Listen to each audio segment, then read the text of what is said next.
C'est trop petit pour moi, Massimo Gargia. Le montant de sa retraite, ZAPTV. Grand nom de la jet set, Massimo Gargia s'est fait connaître en participant à la ferme célébrité sur TF1. Une célébrité médiatique qui s'est peu à peu estompée, faisant retomber ce dernier dans l'anonymat et lui procurant désormais une trop petite retraite à son goût. Comme il l'a expliqué sur le plateau de Jordan Deluxe.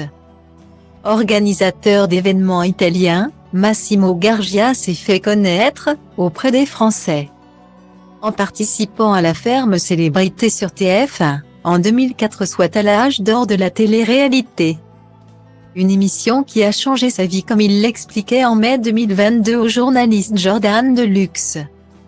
C'est ça qui a changé ma vie au fond, confiait celui qui va fêter ses 83 ans.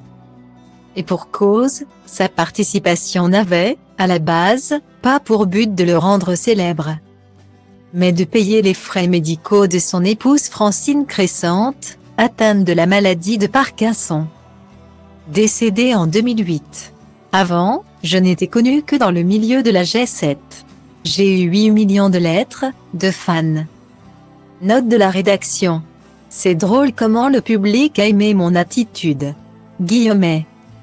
Dans le programme culte de l'époque, dont le premier épisode de la saison 1 avait attiré pas moins de 8 519 360 téléspectateurs.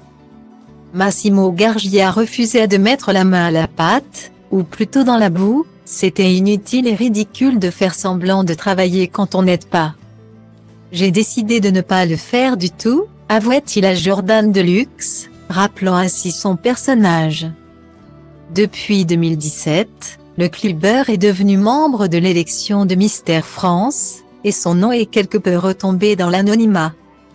Ce qui lui permet, aujourd'hui, de n'obtenir qu'une trop petite retraite. Invité sur le plateau de Jordan Deluxe dans son émission éponyme chez Jordan, Massimo Gargia a répondu non sans difficulté à la question « Quand on s'appelle Massimo Gargia, combien on gagne de retraite aujourd'hui ?» Alors ça, je refuse. C'est trop petit pour moi. Je vis au-dessus de mes moyens. Voilà. Commence-t-il par répondre, sans vouloir aller plus loin, et d'arriver à avouer timidement 1500 €. C'est très peu, je dépasse beaucoup, je suis comme Françoise Sagan. Ce dernier confie également qu'il vit grâce à son travail de relations publiques, aux revenus de son livre qui sont pas mal et à ses proches fortunés. J'ai beaucoup d'amis milliardaires, grâce au ciel, et qui m'aident beaucoup. Je suis fatigué de parler des milliards parce que mes amis parlent toujours des milliards.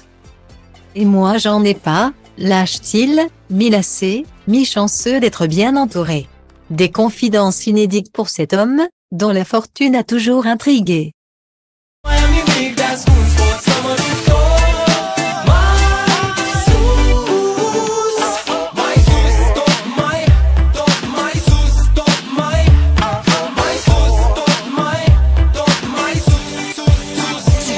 Poate-ți dau totul peste cap, că poate fac doar lucruri care îmi plac. Poate nu mă îmbrac la costum, poate nu spun minciuni. Sunt liber să fiu stăpân pe ce fac și ce spun, știi? Nimic nu mai e la fel, copilăria s-a maturizat sever. S-a lovit până acum de fel de oameni de păreri, în tipuri de caracter. Și văd cum